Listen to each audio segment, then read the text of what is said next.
Hello, Ceramics One. I'm going to show you the steps of the slab that you are going to create for your first project. We are going to do a spoon rest. We want it to be decorative and functional. And I'm just getting my clay out now. Just a quick reminder that when you get your clay out of the bag, you only want to cut off what you think you need and then wrap up the rest right away so that it doesn't get dry. I'm just going to take a little section off of it. I might have some extras that I can recycle and use for another project, but I just want to keep this from drying out while I work. The next thing that I have handy is I have all of my tools ready to go that we got in the packet. We'll be using a few of these, especially the metal rib, the potter's needle, and the sponge. I think the other ones I might set aside for later. And I have a few examples of spoon rests that have been done in the past. Now, working from home, yours might look slightly different, and that's okay. We'll do a little bit different something for the surface area here. But what I want you to look at is the variety of shape that you could have for your spoon rest. Now, make sure that it needs to be functional. So if I had a bowl like this, and I can rest my spoon right there. Let me see if I can find the spoon. So let's say in the kitchen you're making a spaghetti sauce, you rest your dirty spoon right there. Well, it might kind of tip around if you don't have a lip that goes down. Now this one thought of that and has a little bit of a flatter area for the spoon to rest flat like that. So it's not against the rules to do something with a lip all the way around, but you do want to think about how it will function and how your spoon will actually rest in the space. The other thing you need to think about is the shape that you might want to cut it out. For this, I would recommend creating some kind of template for yourself. All that means is that you're getting some scratch paper. Maybe you just want a circle, in which case you could like trace a bowl to get a perfect circle, use a tool to help you make a perfect circle, or you could even, if you have access to a printer, you could cut out a certain shape and print it and then trace it onto your clay. So there are a variety of shapes that you could use, but you will need to create your own template and cut it out so that it's nice and perfect. If you want it symmetrical, I would recommend doing that old Valentine trick where you fold the paper, cut it on one side, and then when you unfold it, it would be symmetrical. You could use that little trick. I always did that making Valentines with like hearts and things. So I'm going to be showing you how to roll out the slab and then cut out whatever shape you have designed for it. Now, Miss Young has done a video on wedging your clay. So this clay should be pre-wedged, there's no air bubbles, and I'm ready to create my slab. Now, one thing that's going to be helpful is having a rolling pin. So go ahead and ask whatever grown-ups at home if you have a rolling pin that you could borrow. In a pinch, you can get anything that is cylindrical. At one point, I made a pie crust using an old wine bottle. So, you know, look around and see what could be helpful for you. You also want to roll this slab the same thickness all the way across. And so what I do is I use something on both sides to give myself the thickness that I need. You could do something like, if you have a bunch of like paint stir sticks, you could stack them as high as you want it to roll, because if you just roll it without any props next to it, it's going to tend to get a little thicker in one area, a little thinner in another area. And it's a little bit tough on your first go to make it the same thickness all the way across. So my clay here is really thick to begin with, so I'm gonna start by just getting it a little thinner without those sticks on the side. Other things that you could use on the side might be two books that are the same width and the same thickness that you could roll this on top of so that it creates a barrier and your clay gets to be the same thickness all the way across. Really anything that will support you rolling across them and have the right thickness for your clay. So when you think about thickness for this project, think about how thick you want this edge to be. General rule of thumb is that you want it to be about the size of your pinky or thickness of your pinky. If it gets too thick like your thumb, it has more chance of blowing up in the kiln because it would have air bubbles in it. When you are doing this, it's going to be really important to think about the surface you are working on. Now in class, we have a material called Tyvek that keeps the clay from sticking to the surface. But if you rolled your clay right onto like a kitchen counter or a table, it is probably going to get stuck to that table.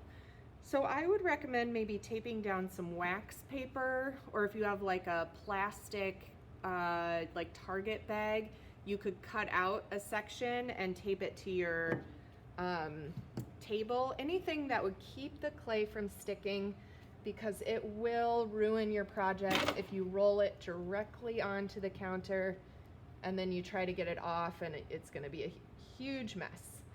So find a surface that would be helpful to roll on, any kind of canvas. If your parent has like material, especially like a jean material, that could work. So find something to cover a table that you can use. Now, if you're really desperate and you have nothing available, you can come in and grab a piece of this Tyvek from me at some point. All right, so now I have my slab pretty thick, too thick to cut out yet, but it's now at the point where I can put my my little spoons down so that when I roll across all of them, it will keep at that same height. I think that's a little too thick, so I'm going to remove one of these, which is kind of nice to have something that you can progressively get thinner. I think the paint stir sticks is a genius idea myself. Or rulers, but you would need to have like multiple of them because they're not thick enough. All right. Now, once I have this slab rolled out, and I think it's a pretty good thickness for my, I'm just checking. It might be a little thick, but I can roll it a little bit easy to get it to the right width that I want. Now I'm going to think about my overall design and what template I want to use for it and what texture I would like to put into it. Now in the slideshow provided, it showed a couple different ways to get texture into your project, and one of the ways was actually pressing leaves. So I went out in Minnetonka around the school and I've picked some leaves that I'm going to press into my clay and see if I can get a really nice design that way. It'd be a little bit more earthy, it would match my kitchen. The other things that you could try is just common household objects. Doilies make a really cool texture, but the trick is not to press too hard. If you press too hard, you're gonna squish the slab too thin and it's gonna be way too thin to work with. If you press too light, you're not gonna get a texture. So you might wanna experiment a little bit with your slab. Now what I'm gonna do is I'm going to put my template down first. It does need to be, I'm just looking for the right template. I think I'm just gonna do a circle. It does need to be at least 5 to 6 inches in diameter, so don't do it super tiny. Remember, it shrinks 10%. And I might actually just use a bowl for this because it's a little bit smaller and the right size for this slab. Now, without pressing down, I'm not cutting it out yet, because if I cut it out right now and then rolled my texture in, it would skew the shape. It would roll the shape out. But I just want to drag it very lightly, very, very lightly So it's not cut, it's just one little line is going through.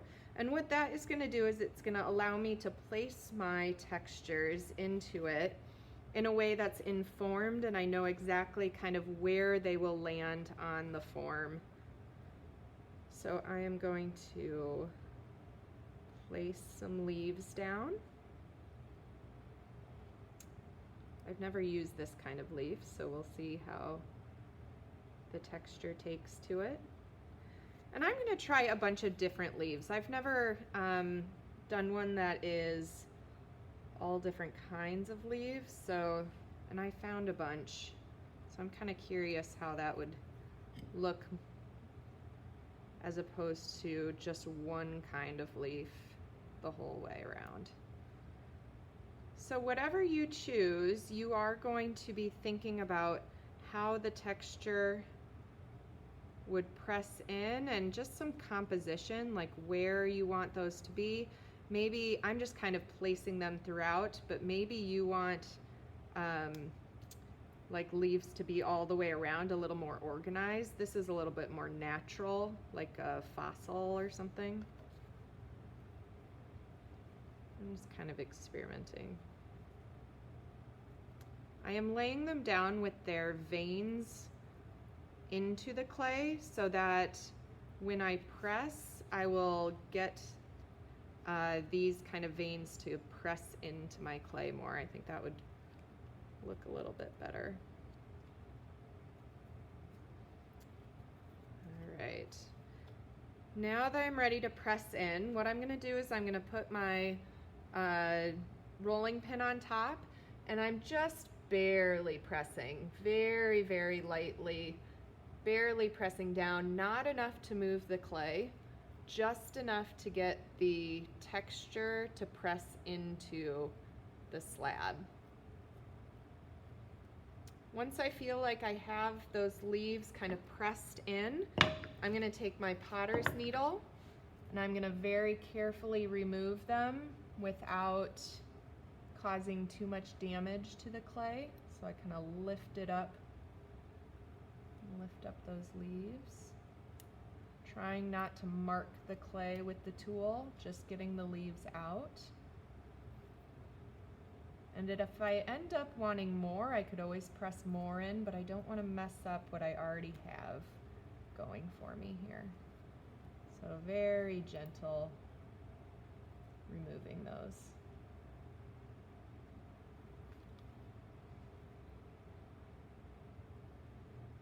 There we go. Got a little damage right there. I'm just kind of pressing it so it's not too much of a texture.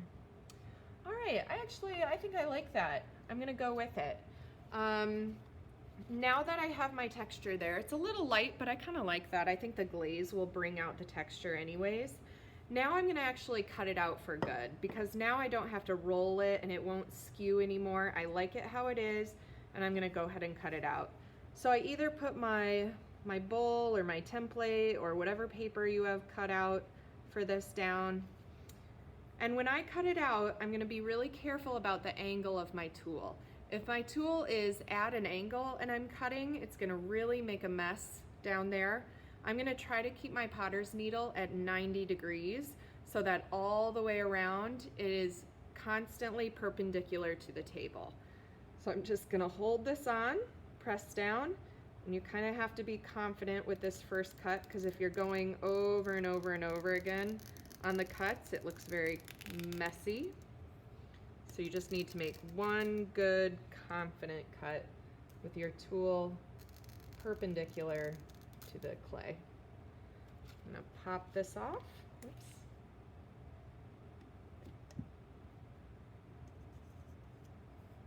There we go. And just like a batch of cookies, I'm gonna cut away from it. And there I have my form.